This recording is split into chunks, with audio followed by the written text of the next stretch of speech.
এই যে তোমরা টাইগার খাও কেন, স্পিড খাও কেন, এগুলোর মধ্যে অ্যালকোহল নাই? দিব্যি বাচ্চাদেরকে এগুলো খাওয়াচ্ছে অনেকে, দেখা যায়। আপনারা কি পাগল হয়ে গেছেন নাকি? এগুলোর মধ্যে এমন ক্ষতিকর উপাদান আছে যেগুলো দিয়ে মানুষের কিডনি ড্যামেজ হয়ে যায়।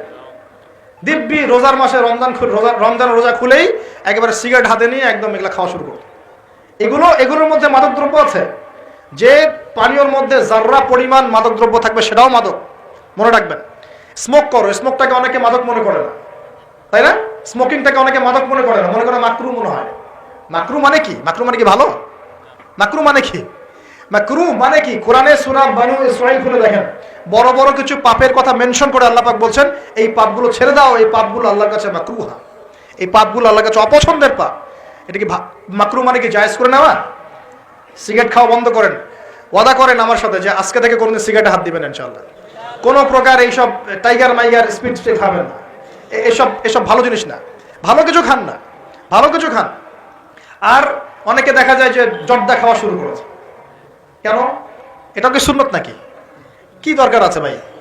এতটুকু খাইলে হয়তো নেশা হয় না, বুঝলাম। এতগুলো জর্দা একবারে খান দেখি, খাওয়া যাবে? খামারের মূলনীতি কি? যার বেশি খেলে নেশা হয় তার অল্প খাওয়া হারাম।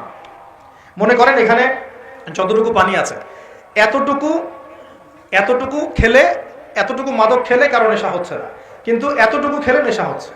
তার মানে কি এতটুকু খাওয়া জায়েজ, এতটুকু খাওয়া হারাম, নাকি পুরোটাই হারাম? এটা বোঝার জন্য কি মুফতি হওয়ার দরকার আছে? আপনি বুঝতে পারছেন। অতএব এই যাবতীয় মাদক দ্রব্য থেকে দূরে থাকতে হবে, না হলে ভূমিকম্প আসবে। কিন্তু ভূমিকম্প আসবে। আর মাদক দ্রব্য নিয়ন্ত্রণ অধিদপ্তর দিয়ে শুধু মাদক নিয়ন্ত্রণ করা যাবে না। মানুষের ঈমান আকীদার পরিবর্তন দরকার। মানুষের মধ্যে আল্লাহর ভীতি জাগ্রত করতে হবে, তাহলে মানুষ অটোমেটিক মাদক ছেড়ে দিবে ইনশাআল্লাহ। আমরা কি যুবক ভাইদের কাছে ওয়াদা নিতে পারি ইনশাআল্লাহ তাআলা জীবনেও কোনোদিন মাদক খাবো না, জীবনে কোনোদিনও মাদকের ধার কাছে যাবো না ইনশাআল্লাহ। আল্লাহ পাক সাক্ষী থাকুন, আল্লাহ কবুল করুন, আমিন। প্রিয় ভাইয়েরা, এটা নবীজি বলছেন লা ইয়াশরাবান্নান নাস মিন হাযিহিল উম্মতি খামরুন, আমার উম্মতের কিছু মানুষ খামর মাদক পান করবে, ওয়া ইউসাম্মুনাহা বিগায়রি ইসমিহা, এর নাম রাখবে ভিন্ন, অন্য নামে ডাকবে, মাদক বলে ডাকবে না। আর কি করবে? ইউযাফু আলা রুউসিহিমুল মাআজিফ, মাআজিফ মানে হচ্ছে বাদ্যযন্ত্র। মাআজিফ মানে কি?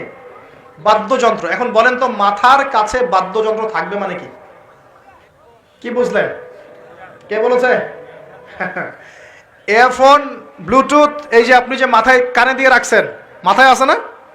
দেখেন নবী সাল্লাল্লাহু আলাইহি ওয়াসাল্লাম কতদিন আগে, 1400 বছর আগে এই হাদিস বলে গেছেন যে ওই সময় আমার উম্মতের একটা অংশ এরকম করে হেডফোন দিয়ে মাথা দিয়ে গান শুনবে, কানের ভিতরে গান মিউজিক চলবে, চলছে না? ওয়াল মুগান্নিয়াত, এবং তারা গায়িকা নায়িকা নর্তকী নাচাবে, নাচায় না মানুষ? শহরগুলোতে গিয়ে দেখেন খালি গায়িকা নর্তকীর, শহরে যাওয়া লাগে, ফেসবুক ইউটিউব ঢুকলেই তো দেখা যায় সবখানেই নাচতে আছে আর কি।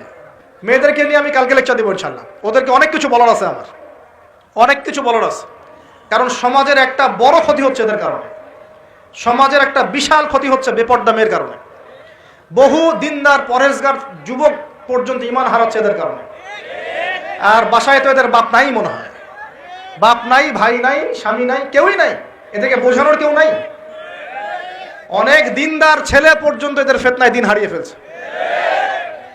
আর এখন কিছু কিছু ওয়াইজ বের হয়েছে, প্রেম বিশেষজ্ঞ, মানে বসে বসে প্রেমের আলাপ করতে পারলে বাঁচে। আর এগুলো নিয়ে টল করতে করতে ভাইরাল সব ইউটিউব, ফেসবুক, চুলকি সুরসুরি আলাপ করতে ভালো লাগে। এখানে এই হারাম সম্পর্কের ভিত্তি ঘুরাই দিতে হবে। আমি বারবার বলি তোমাদেরকে যে একটা হালাল রিজিকের সোর্স তৈরি করো, তাড়াতাড়ি বিয়ে করে ফেলো।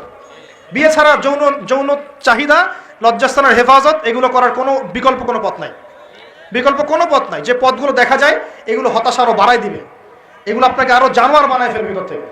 পর্নোগ্রাফির যুগ চলছে, মেয়েদের ইজ্জত আবরু রক্ষা করা খুব চ্যালেঞ্জের কাজ। মেয়েদের ইজ্জত আবরু রক্ষা করা এত চ্যালেঞ্জ যে পর্নোগ্রাফির যুগে যে কোনো মেয়ে ধর্ষিত হতে পারে।